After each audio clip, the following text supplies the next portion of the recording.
Good morning dear students. आज हम करेंगे हमारा जो फर्स्ट चैप्टर चल रहा था क्रॉप प्रोडक्शन एंड मैनेजमेंट, उसके वर्ड मीनिंग देखेंगे आज। जैसे कुछ वर्ड मीनिंग्स हैं यहाँ पर।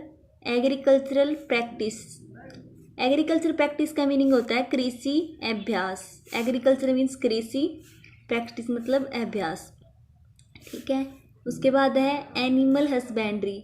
एनिमल क्या होता है? पशु। हस्बेंड्री होता है पालना।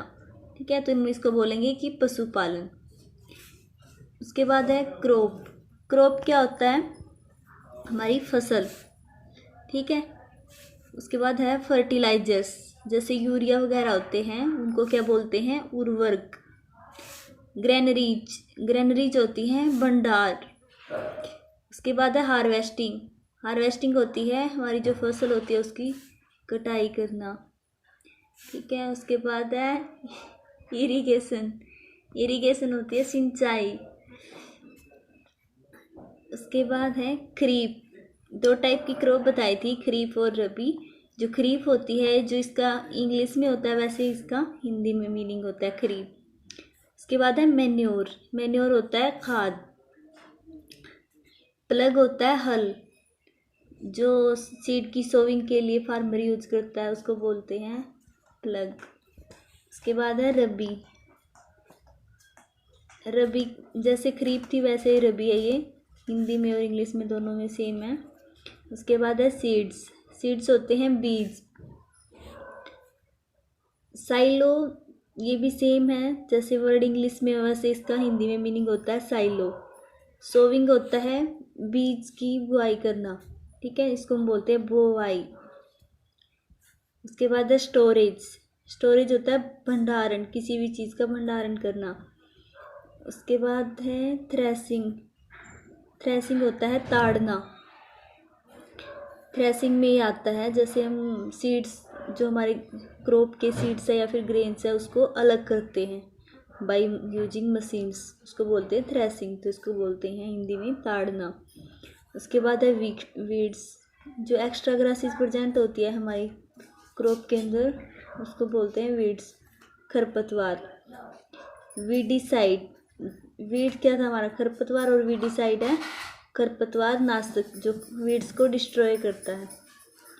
विनोसाइड फटकना। विनोइंग फटकना। ये थे हमारे वर्ड्स मीनिंग। उसके बाद हम इसके एक्सरसाइज के क्वेश्चन करेंगे। हमारा जो फर्स्ट क्वेश्चन है एक्सरसाइज का, उसके अंदर क्या है, हमें क्या एक वर्ड सेलेक्ट, मतलब कुछ वर्ड्स दिए हुए हैं वो हमें वर्ड सेलेक्ट करना है जो इसके अंदर करेक्ट फिट हो। ठीक है। Select the correct word from the following list and fill in the blanks. Float, water. Float होता है तैरना, वाटर होता है पानी, क्रॉप होती है फसल, न्यूट्रिएंट्स होते हैं विटामिन्स प्रोटीन्स जो हमारे प्लांट के लिए यूजफुल होते हैं। और प्रिपरेशन होती है तैयारी करना। ठीक है। जैसे हमारा फर्स्ट है the same kind of plant grown and cultivated on a large scale eight A palace is called. हमने पढ़ा था अगर हम सेम काइंड के प्लांट लार्ज स्केल के ऊपर किसी पैलेस पे ग्रो करते हैं तो उसको बोलते हैं क्रॉप। ठीक है, फसल। क्योंकि जैसे अब इस टाइम क्या है, वीट है, वो लार्ज स्केल पे ग्रो की गई है तो उसको हम बोलते हैं कि हमारा एक वीट क्रॉप है। तो हमारा जो फर्स्ट क्वेश्चन है इसके अंदर वर्ड आएगा क्रॉप। ठीक है। उसके बाद है हमारा second, the first step before growing crops is of the soil. तो इसके अंदर क्या है, हमें स्टेप्स पढ़े थे क्रॉप प्रोडक्शन के लिए, उसमें हमने देखा था कि सबसे पहले स्टेप क्या था हमारा? सोइल की प्रिपरेशन करना। तो इसके अंदर क्या है? प्रिपरेशन। ये हमारा किसके अंदर आ जाएगा? सेकंड के अंदर, प्रिपरेशन ऑफ द सोयल। ठीक है। उसके बाद है damage seed would on the top of water. फिर हमने देखा था कि सीड्स हैं, अगर उसके हमें ये चेक करना है कि हमारे लिए यूजफुल है, हेल्थी है या नहीं, वो हमने ये देखा था कि वाटर के अंदर उसको डाल देते हैं। अगर वो फ्लोट करता है वाटर के ऊपर तो वो डैमेज है, क्योंकि वो लाइट वेट हो जाता है उसका, ठीक है। लेकिन अगर वो नीचे बैठ जाता है वाटर में तो वो लिए हमारे लिए यूजफुल है। तो damage seed would float on the top of water, water के टॉप के ऊपर क्या करेंगे, वो फ्लोट करेंगे, ठीक है। तो इसके अंदर आएगा फ्लोट। उसके बाद है हमारा fourth, for growing A crop, कोई भी क्रॉप को ग्रो करने के लिए सफिशिएंट सनलाइट चाहिए। एक तो हमें सनलाइट सफिशिएंट चाहिए और एक हमें वाटर और एक न्यूट्रिएंट्स, ठीक है। तीन चीज़ नेसेसरी होती हैं, एक तो हमारे लिए सनलाइट प्लांट की ग्रोथ के लिए, और एक वाटर और एक न्यूट्रिएंट्स, ठीक है। ये हमारा था फर्स्ट क्वेश्चन। कुछ वर्ड दिए गए थे, इनको मैच करने थे इनके अंदर, ठीक है। अब है हमारा सेकंड क्वेश्चन। सेकंड क्वेश्चन के अंदर क्या है, दो कॉलम दिए गए हैं, कॉलम ए और कॉलम बी। कॉलम ए को बी के साथ मैच करना है, ठीक है। फर्स्ट है जैसे कॉलम ए का खरीफ क्रॉप्स, हमें पता है खरीफ की क्रॉप कौन सी होती हैं, रबी की क्रॉप कौन सी होती हैं। जो खरीफ की क्रॉप होती हैं ये mainly September to March grow की जाती हैं, ठीक है। और जो रबी की होती है ये जून से सितंबर तक। जो अभी जो चल रहा है सीजन वो क्या है, हम मतलब वीट की है अभी तो हमारी क्रॉप, तो वो कौन सी क्रॉप है, खरीफ की। उसके बाद है केमिकल फर्टिलाइजर्स, जो हमारी प्लांट है उसको न्यूट्रिएंट देने के लिए हम यूज़ करते हैं मैन्योर और फर्टिलाइजर्स, ठीक है। तो जो मैन्योर होते हैं ये तो क्या होती है, घर में प्रिपेयर किए जा सकते हैं, लेकिन फर्टिलाइजर्स के लिए हमें क्या लगता है, फैक्ट्री में इसकी प्रिपरेशन की जाती है। अब यहाँ पे है, इनको हमें इनके साथ मैच करना है। हमें पता है खरीफ की क्रॉप है वो कौन कौन सी होती है, वीट, ग्राम, पी, ठीक है। तो फर्स्ट वाले कहा जाएगा ये वाला। सेकंड है हमारी रबी की होती है हमारी पैडी और मेज। पैडी होती है चावल की, धान की खेती, और मेज होता है हमारा मक्का। तो जो रबी की है इसके लिए आ जाएगा ये वाला ऑप्शन। उसके बाद है केमिकल फर्टिलाइजर्स में होगा जो यूरिया है, सुपर फॉस्फेट है, जो फैक्ट्री वगैरह में प्रिपेयर किया जाता है, ये आएगा केमिकल फर्टिलाइजर्स में। उसके बाद है हमारा फोर्थ ऑप्शन ऑर्गेनिक मैन्योर, जो हमारा वेस्ट होता है एनिमल्स का और प्लांट्स का, उसके डिकम्पोजिशन से जो बनता है उसको बोलते हैं मैन्योर। तो इसका ऑप्शन आ जाएगा हमारे सी के साथ मैच करेगा ये, animal excreta, cow dung and urine, ठीक है। ये था हमारा सेकंड क्वेश्चन, कॉलम ए को कॉलम बी के साथ मैच करना था।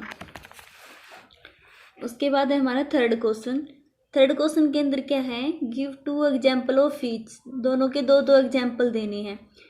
हमने अभी पढ़ा था जो खरीफ की क्रॉप थी,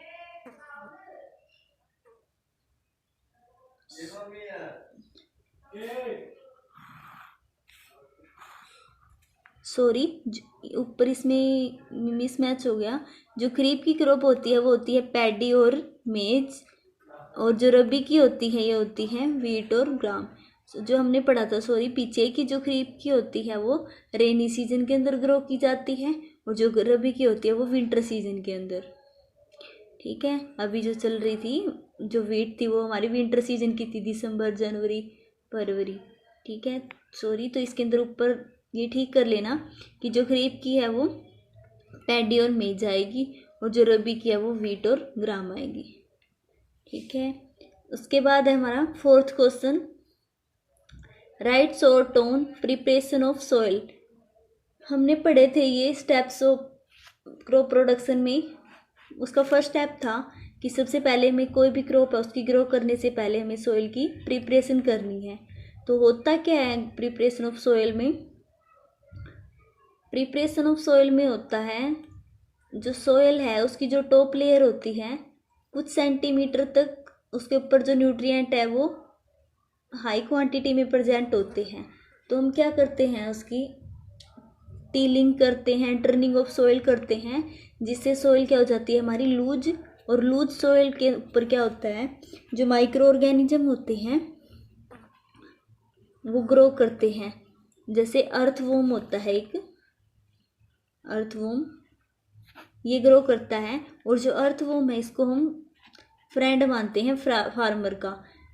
ठीक है, अगर हमारी सॉइल लूज होगी उससे क्या होगा, जो हमारे प्लांट की जो रूट्स हैं वो डीप तक जाएंगी सॉइल के, और उसके अंदर जो ब्रीथिंग है वो भी क्या होगा, ईजिली।